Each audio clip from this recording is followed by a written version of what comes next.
Bonjour et bienvenue dans notre émission C'est possible. Aujourd'hui, nous allons évoquer un sujet très important parce qu'il est actuel. On parle de victoire, mais d'une forme de victoire qui peut naître ou qui peut prendre place face à l'adversité. La victoire face à l'adversité. J'ai un invité tout près de moi, je voudrais qu'il puisse se présenter. Bonjour. Bonjour. Je m'appelle Pierre Hayek, j'ai 32 ans, je suis responsable du ministère Tous pour Christ et chef d'entreprise. C'est très bien. Je sais que, en plus de ça, tu es un évangéliste qui exerce le ministère maintenant depuis quelques années, mais peut-être pas de façon traditionnelle, c'est-à-dire pas forcément dans des églises. Je voudrais que tu m'en dises un peu plus. Où est-ce que tu es témoin? Où est-ce que tu peux parler de Jésus?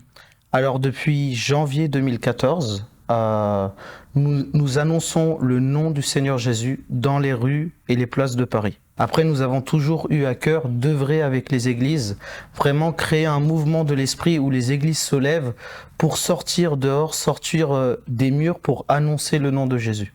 Donc tous les samedis, on se retrouve dans une place de la capitale de Paris parce qu'on a vraiment à cœur la capitale, République, Nation, Bastille. Nous faisons de la louange, il y a des prédications avec des micros, on envoie les gens de par deux et il y a également nous organisons des maraudes.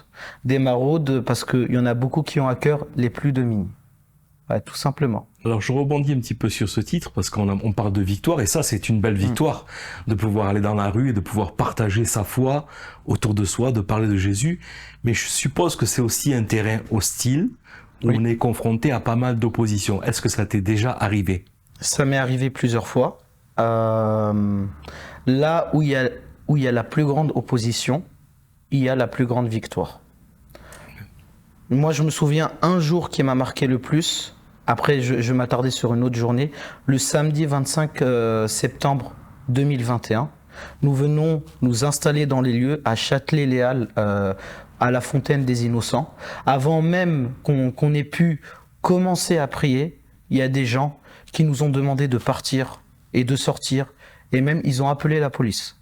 Ça allait très loin. Mais par la foi, nous sommes restés et par la foi, nous avons vu des miracles, nous avons vu des prodiges. Et la présence de Dieu ce jour-là était tellement puissante que juste il y a des gens qui passaient et il y avait des démons qui criaient. Wow. Après, moi, je vais m'attarder sur une autre journée, le samedi 28 janvier 2017. Ce jour sera gravé dans mes mémoires à tout jamais. Alors, c'était à Bastille, exactement, devant les marches de l'Opéra Bastille, à la station Bastille. Donc, on venait juste de débuter. Et donc, on avait envoyé les gens deux par deux, ils étaient partis évangéliser. Et moi, j'étais en train de prêcher. Et à côté de moi, il y avait quelqu'un qui jouait de la guitare. Et en face de nous, il y avait deux personnes qui sont venues pour nous arrêter. C'était deux satanistes. Pendant que moi je prêchais et que je donnais la gloire à Jésus-Christ, eux, ils donnaient la gloire à Satan et ils donnaient la gloire au diable. Pendant que je disais que Jésus est tout-puissant, Jésus est le nom au-dessus de tous les noms, ils disaient que Satan est tout-puissant.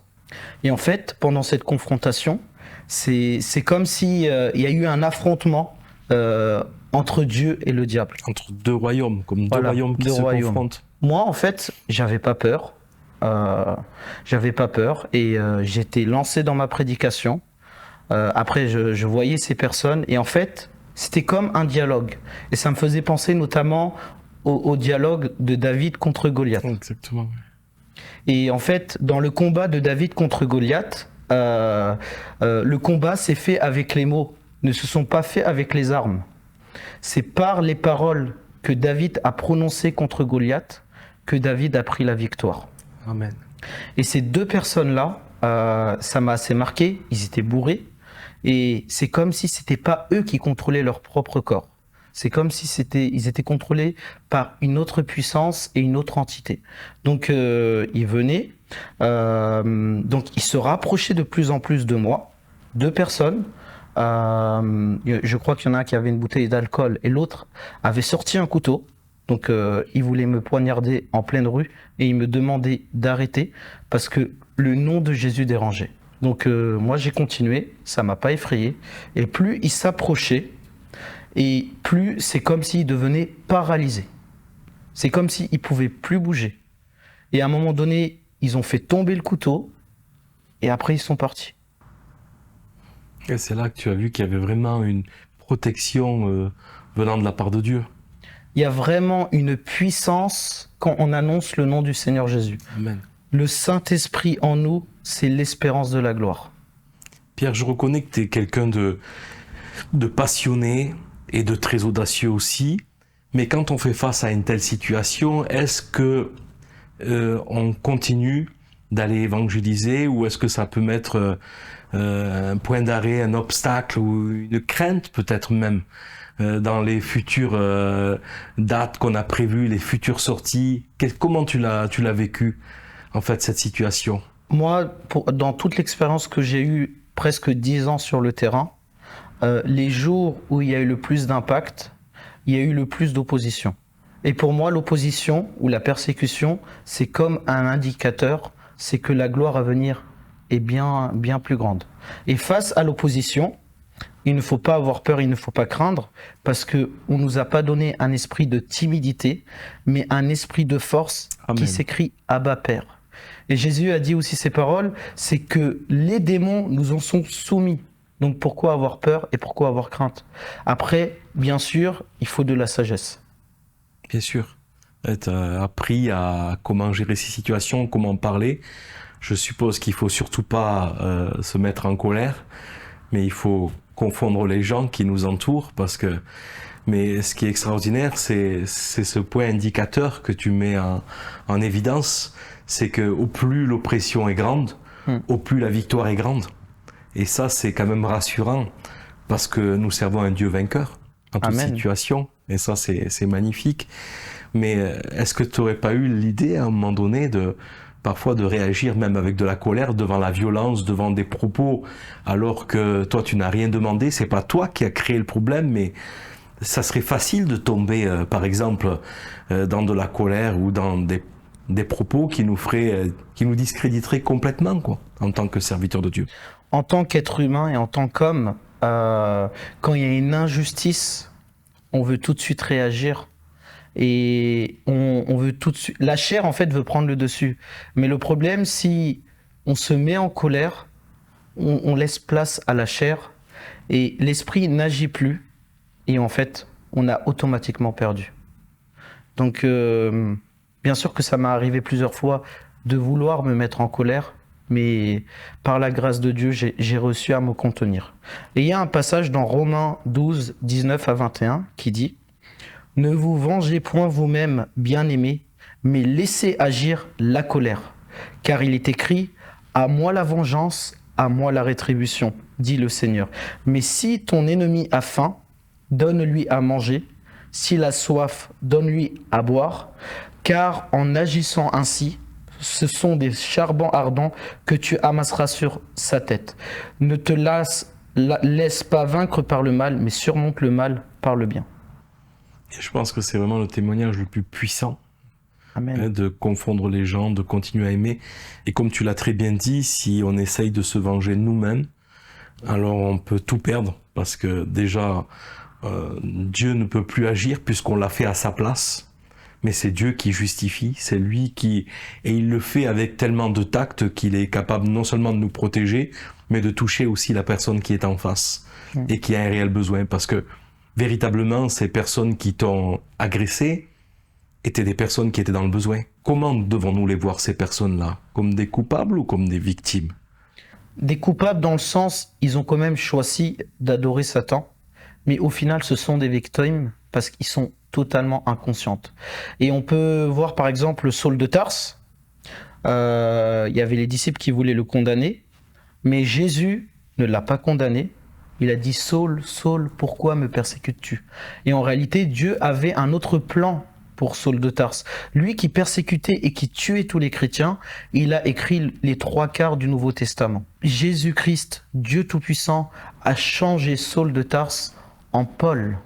Et il a bouleversé le monde. Amen. Justement, ces gens-là que nous rencontrons, qui sont utilisés par le diable ou les œuvres des ténèbres, le jour où ils deviendront une œuvre de lumière, ils impacteront, ils brilleront et ils feront des exploits. Ça, c'est extraordinaire et c'est tellement encourageant aussi à continuer, à poursuivre. On a bien compris que l'Église, c'est pas 4 murs, mais c'est chacun de nous qui la représentons. Et l'Église a besoin de sortir dans la rue et de dire, d'annoncer à ceux qui nous entourent que Dieu les aime, qu'il y a un plan de salut à travers Jésus pour leur vie. Mais, comme tu l'as exprimé, ça ne se fait pas toujours sans opposition, bien au contraire.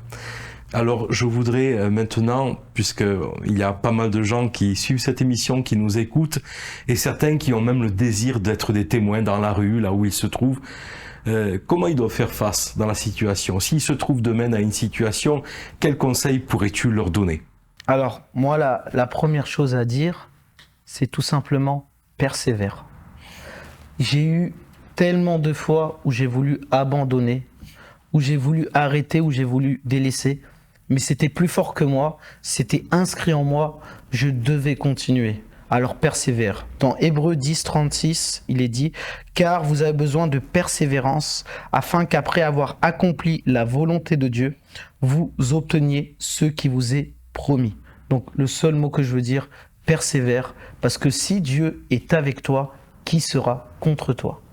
Merci beaucoup Pierre pour ces conseils précieux, pour cette expérience qui met en évidence une victoire, mais sans cacher en même temps la réalité qu'on peut rencontrer sur le terrain. On a un Dieu vainqueur qui nous rend vainqueurs avec lui, à condition de le laisser agir et de ne pas essayer de prendre une place qui n'est pas la nôtre. C'est tellement important. On veut confondre les gens par l'amour, comme tu l'as dit. Amen. Continuer à témoigner, partager, que rien nous empêche de dire au monde qui nous entoure que Jésus les aime. Ça, c'est extraordinaire. Et en tout cas, merci pour cette belle expérience qui parle avec authenticité. Tu aurais pu cacher, tu aurais pu parler simplement de la face succès, avec tous les miracles, guérisons, mais tu as choisi de parler justement de l'adversité. Pourquoi? Parce que ce n'est pas du tout négatif, parce que Dieu est capable même de changer ces situations en bien. Et ça, c'est extraordinaire.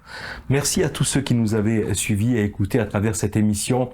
Je vous encourage à venir pour les prochaines émissions. Si vous avez un désir d'être témoin comme Pierre dans la rue, d'évangéliser, de témoigner, sachez que Dieu est avec vous et que malgré l'opposition, malgré l'adversité que vous pouvez rencontrer, Dieu est celui qui protège son œuvre. Amen. Demeurez bénis et à très bientôt pour une prochaine émission.